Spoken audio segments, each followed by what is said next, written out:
Hi hello నమస్తే, welcome to my channel Durgalingala vlogs.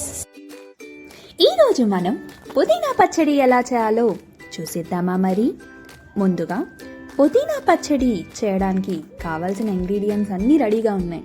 అవేంటో ఒక్కొక్కటి చెప్తాను, నోట్ చేసుకోండి. ముందుగా పుదీనాని ఇలా కట్ చేసి పెట్టుకోవాలి. అలాగే 4 మీడియం సైజ్ టమాటాలు, పచ్చిమిరపకాయలు, జీలకర్ర, అలాగే పీల్ చేసి పెట్టుకున్న వెల్లుల్లిపాయలు, కొంచెం చింతపండు, నూనె, ఇంకా ఉప్పు తగినంత తీసుకోవాలి.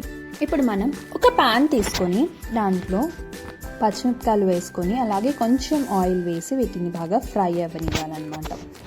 ఇలా ఫ్రై అయిన తర్వాత అదే ఆయిల్లో మనం కట్ చేసి పెట్టుకున్న పుదీనాను కూడా వేసి కాస్త ఫ్రై అవ్వనివ్వాలి. ఇలా మధ్య మధ్యలో కలుపుకుంటుంది మంచిగా ఫ్రై అవ్వనివ్వాలన్నమాట. అలా ఫ్రై అయిన తర్వాత ఆల్రెడీ మనం కట్ చేసి పెట్టుకున్న టమాటాలు, నానబెట్టుకున్న చింతపండుని కూడా ఇందులోనే యాడ్ చేసి వీటిని బాగా మగ్గనివ్వాలన్నమాట. ఇవి బాగా మగ్గిన తర్వాత ఇలా వస్తుందన్నమాట.